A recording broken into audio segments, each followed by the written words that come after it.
Esto es El Lavadero Network, porque la política sucia se lava en casa.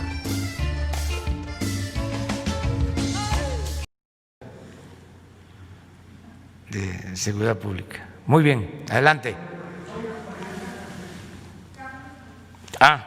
Perdón. Carlos Alberto Calzada. ¿Qué tal, presidente? Buenos días. Carlos Calzada de Radio Educación. Sería sobre el asunto de COVID. Serían dos cuestiones. Una, este asunto de los restauranteros que hacen marchas, han dado incluso cacerolazos, porque dicen que es cerrar o morir. Me gustaría saber cuál es el llamado en este asunto, porque pues están las medidas sanitarias, estamos en rojo en varios estados, pero ellos aducen, no solo los restauranteros, también ya centros, cantinas y bares también han pedido que se abra por el asunto de que pueden desaparecer.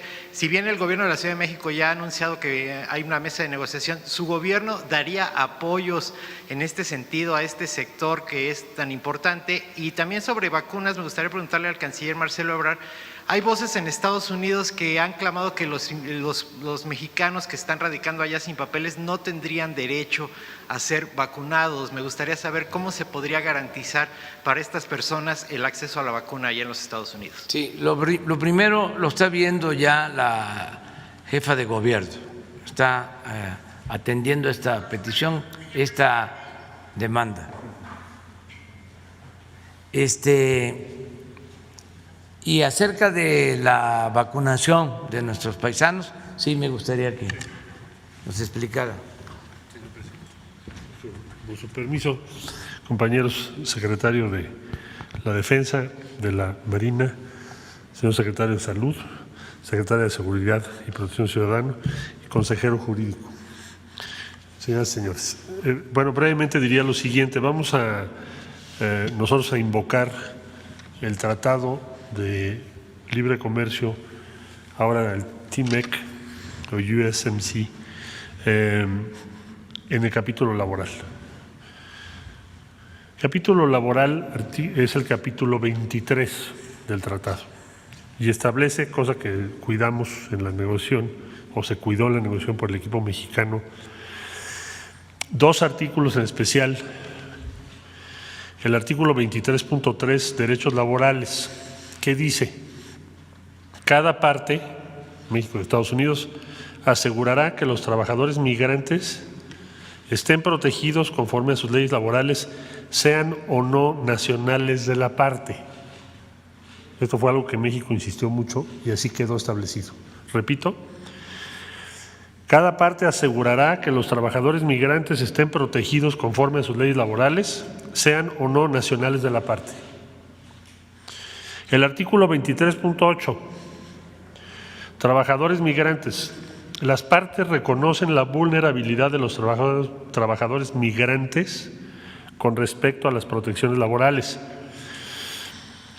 Por consiguiente, al implementar el artículo que acabo de referir, asegurará que los trabajadores migrantes estén protegidos conforme a sus leyes laborales, sean o no, como ya dije, nacionales de la parte correspondiente.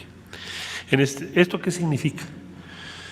Bueno, ¿es un derecho laboral la vacuna? No, pero sí es un derecho establecido que el trabajador no debe estar expuesto al contagio. Entonces, en aplicándose la vacuna, es una responsabilidad de cada uno de los dos países garantizar que todos los trabajadores, independientemente de su condición migratoria, reciban la vacuna. Por consiguiente, consideramos que cualquier exclusión a trabajadores mexicanas o mexicanos es una violación del Tratado de Libre Comercio, del apartado de derechos laborales, y por consiguiente estaríamos aplicando las disposiciones que también se acordaron entre ambos países para que México pudiera iniciar los procedimientos correspondientes. Vamos a estar vigilando porque es una obligación del gobierno de Estados Unidos pactada en un tratado internacional vigente.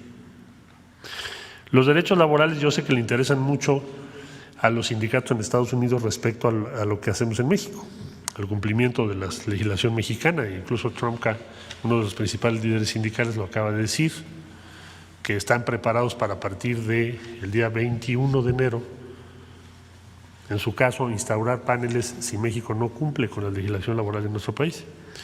Bueno, yo les diría que con la misma energía, fuerza e insistencia, también le pediremos su solidaridad al movimiento obrero allá, pero en particular a las nuevas autoridades en Estados Unidos, para que se cumpla al 100% con este precepto.